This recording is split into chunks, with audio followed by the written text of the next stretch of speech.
Ma egy sorsdöntő ingatlanos témakörről lesz szó, az ingatlanok megbízásba vételéről. Tulajdonképpen két nagy buktató van, amire oda kell figyelned, az egyik az, hogy tudsz-e ingatlanokat megbízásba venni, a másik, hogy el tudod-e majd adni ezeket az ingatlanokat. Mielőtt fejest ugranánk az ingatlanok megbízásba vételének, előtte azért nézzük meg, hogy milyen mély a víz, nehogy alapvető tényezőket kell figyelembe vegyünk. Az első tényező, hogy az ingatlanokat egyesével vesszük megbízásba, ehhez nem kell külön bizonyítás, ehhez nem kell külön magyarázat, ezt fölvehetjük már is az alapvető tényezők közé. A második tényező, hogy hetente egy darab megbízásszerzésre törekedj. A harmadik tényező, amit rendkívül sokan hagynak figyelmen kívül, hogy a megbízások megszerzéséhez 8 különböző forrást használj. Ahhoz, hogy érdemben tudjunk tárgyalni az ingatlanok megbízásba vételéről, ezt a 8 forrást most vegyük sorra. Nézzük a hideghívást.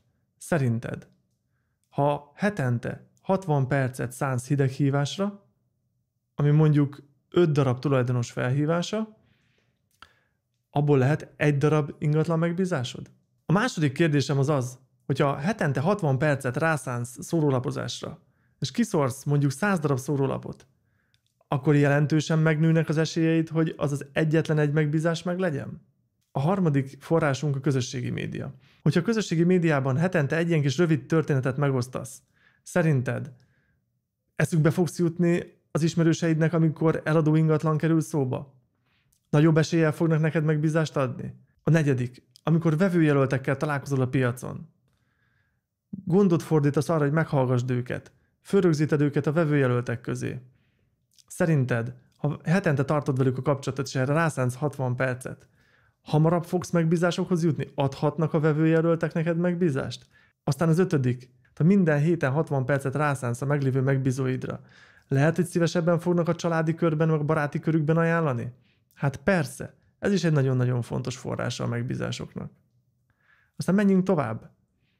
Tartod-e a kapcsolatot az ajánlói köröddel, a barátaiddal, a családtagjaiddal, az ismerőseiddel? Ha időnként informálod őket, hogy hanyadik ingatlannál tartasz, hogy hogyan haladsz a karriereddel, akkor ők is szívesebben fognak adni megbízást, jobban elkezdenek benned hinni. Senkitől ne várt, hogy itt nulla ingatlannal majd támogatnak, amikor látják, hogy eladtad a fél várost, akkor majd elhiszik, hogy jó ingatlanos vagy. A hetedik, hogy az élethelyzetekben adsz-e névjegykártyát. És a nyolcadik, vagy mondhatnám 7+1-nek is, az, hogy tartod a kapcsolatot a kollégáiddal. Tehát ez is egy olyan forrás, ahonnan te megbízásokat tudsz szerezni. Na most, hogy végigmentünk ezen a 8 forráson, azért számodra is világosan látszik, hogy mind a 8-ból lehet hetente egy darab ingatlanod. Nyilván nem lesz minden héten mindegyik forrásból ingatlanod, de neked szerencsére hetente csak egy darab megbízást kell elérned, de ezt úgy tudod legkönnyebben megtenni, ha mind a 8 forrást életben tartod. Megmutatom neked, hogy kell ezeket a forrásokat életben tartani. Bejövök ide a weboldalunkra, és hétfőre kiválasztok egy hideghívást. Egyébként, ha nem tudnád, hogy kell hideghívni, még egy kis PDF anyagot is adok hozzá. Kedre kiválasztok magamnak egy kis szórólapozást. Ott a segédlet egyébként hozzá letölthető. Szerdára mondjuk egy social media napot beiktatok magamnak. Csütörtökre beszélgetek az ajánlói körömmel, családdal, barátokkal, ismerősökkel. Pénteken teszek egy szabad napot. Még ahhoz is van leírás. Itt látható, hogy ezek a munkák délelőtt 60 percet vesznek igénybe. Tehát itt most csak arra szeretnék kiukadni, hogy egyáltalán nem vagy eszköztelen. Egyáltalán nem vagy esélytelen. Sőt, itt kezdődik a rendezettség, itt kezdődik az, hogy hoppá, ezt a próbatételt meg fogom tudni oldani ezekkel az eszközökkel.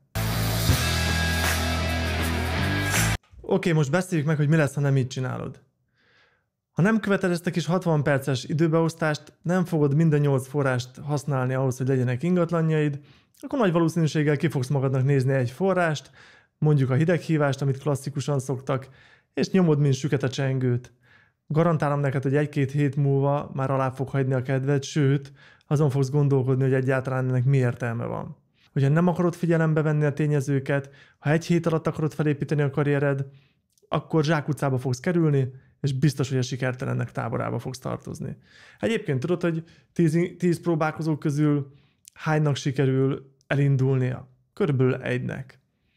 Tehát jó lenne ezekre a kis tényezőkre odafigyelni, mert tényleg ez az egyik legnagyobb próbatétele az indulóknak. Eddig sokaknak nem sikerült, most itt van szépen összeszedve, és meg tudod csinálni az ingatlanos karriered.